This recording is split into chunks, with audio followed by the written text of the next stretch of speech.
Right, so that's a bit of Star Wars.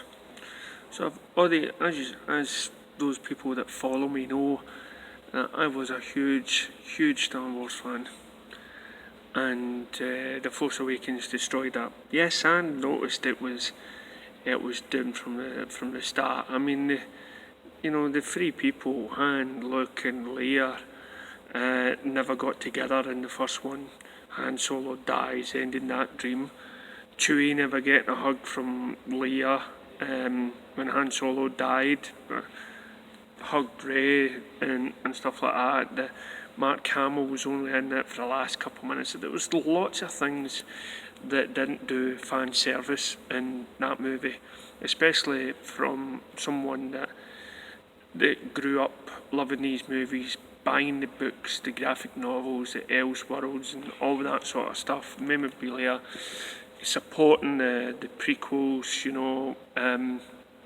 because whatever you may think about the prequels, for me, it never took anything away from them. Some people talk about the midi-chlorians, that never, still didn't bother me whatsoever. It didn't harm the characters, it didn't harm the Jedi Legacy. To be honest, it enhanced the history of the Jedi, made it more interesting, released, because if you remember, they got some graphic novels out, like A Splinter's Eye and stuff, long before they knew what was the Clone Wars and what Luke and Leia's relationship was and stuff, but there were still a lot of good books out then.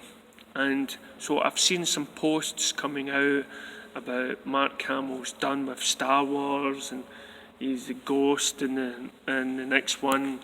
I never went to see The Last Jedi. I don't. I've heard all the stuff that happens in it. I would have hated it. I would have shouted out at the cinema. And believe me, for that to happen at the UK, it's a big thing because nobody does that. Everybody's quiet to the end, but I would have shouted and bawled at what is this crap I am watching, this Kathleen Kennedy, and who should I blame? Should I blame? To be honest, I also blame George Lucas. I blame the solicitors. We had Kathleen Kennedy saying we're going to stay true to the characters and we're going to enhance the legacy, and she just destroyed them. And she sat there in front of George Lucas, and I think George Lucas, he was just into the money, and I think if that was my baby, I would have protected it. I would have definitely had some say in what happened in it. You look at J.R.R. Tolkien that done Lord of the Rings.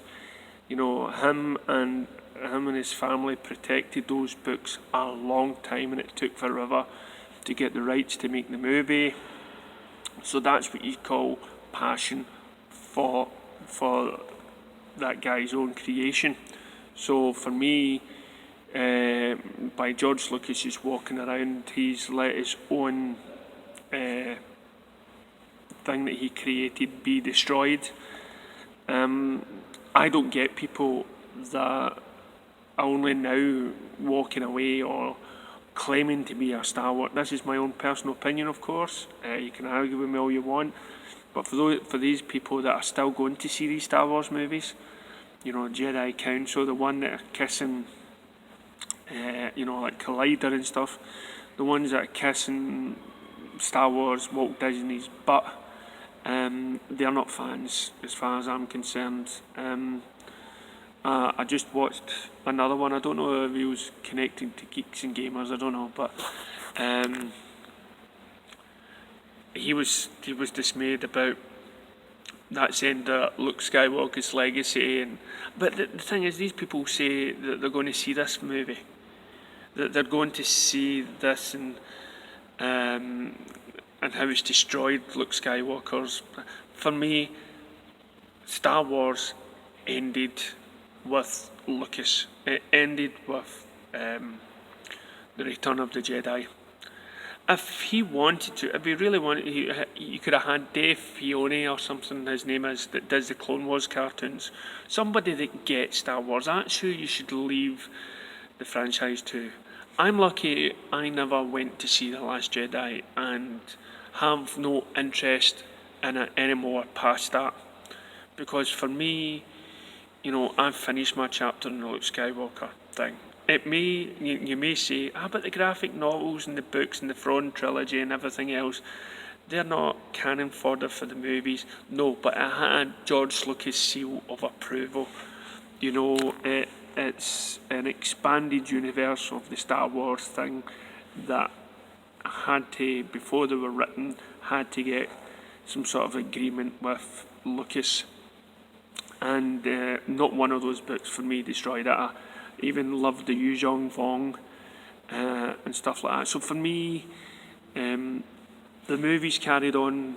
The movies ended for me. The franchise for Luke Skywalker's family ended in the Return of the Jedi. And if I really wanted to press on to find out what happened next, I would follow the games, or which were based on the books that you had that came out for everything from Nintendo 64, Empire Sun, to The Force Unleashed and stuff like that, to The Last Jedi Academy and stuff. Those sort of games, those books, if I really wanted to imagine what Luke's life would have been like. The movies don't exist. And for those people that still go to these Star Wars movies, and well, you may, of course, I'm not saying you're not a fan, and I think it's, for me, you're a different type of fan. I'm a fan of the original concept, of the original idea, what made Star Wars Star Wars. These films that are coming out just now, they're just a cheap rip-off. And it's not up to me to say, don't enjoy them. I'm just gobsmacked that there's people out there still saying that, only now just saying that it's finished. There's no coming back for it. Star Wars had its run. It helped me get through some bad times in my life, so I always remember that. So now I'll just stick to my DC, and the fight continues. This is DC Vigilante. Thanks for listening.